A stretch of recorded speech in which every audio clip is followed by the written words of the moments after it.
The Grammy nominations are out, and many people in Huntsville were watching to see if a local group out of Oakwood University would get a nomination for their first studio album. Way 31's Will Robinson Smith has been tracking the nominations, and he spoke with members of the world-renowned choir. He joins us live from Oakwood's campus with how things played out. Hey, Will. Hey there, Naj. Yeah, it was a bit of a mixed bag when it came to Oakwood University because an Aeolians alumnus did receive a Grammy nomination for one of his singles, but the current Aeolians, they unfortunately did not get any Grammy nominations for their current debut album that came out in 2020. However, they say that just because they didn't get a nomination this year doesn't make them any less proud of their work they did. For it to be our first album of this magnitude and to just go straight to the nomination list is like, wow. So that for me is victory in itself.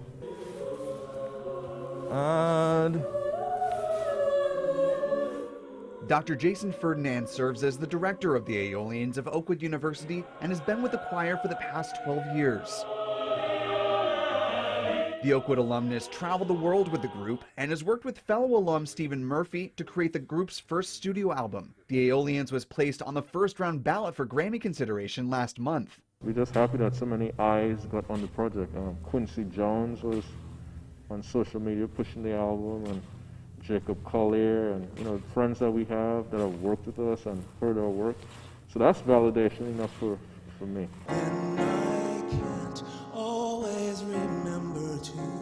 Alums of the choir also celebrated the early success and sound of the album, saying they were honored to be a part of the Aeolians' legacy that led to this moment. I enjoyed that. It was surprising to me as opposed to hitting play and having it sound exactly like it was when I was there. And there's no reason that it has to. For them to be able to continue to move on and make beautiful music that means something to the public now and still have that historic name.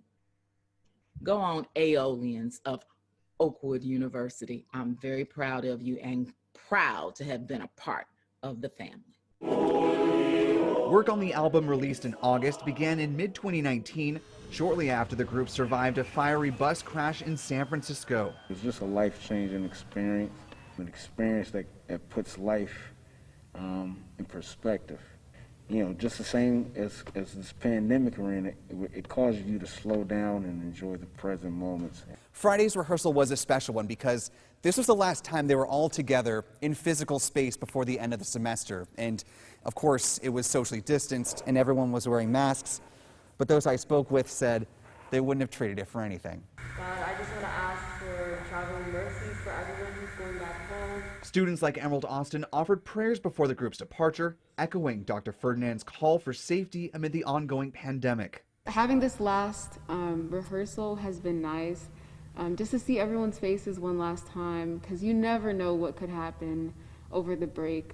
And even though they won't reunite next semester as the Grammy-nominated Aeolians, members and director alike recognize that this latest step was just one chapter in the history book of the Aeolians. It had to start from before us, generations back, and the work ethic and the conviction in what you're singing, like what you believe.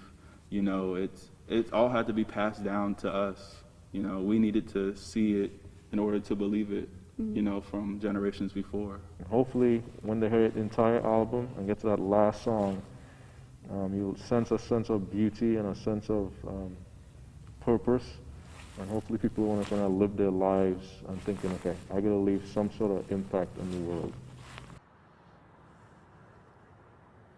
And as we mentioned, there was some good news for Oakwood University today. Aeolians alumnus Alvin Shea was nominated for his single rendition of Lift Every Voice and Sing, along with Jared Johnson.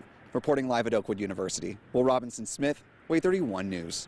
Thank you, Will. That is just fantastic. Congratulations to them.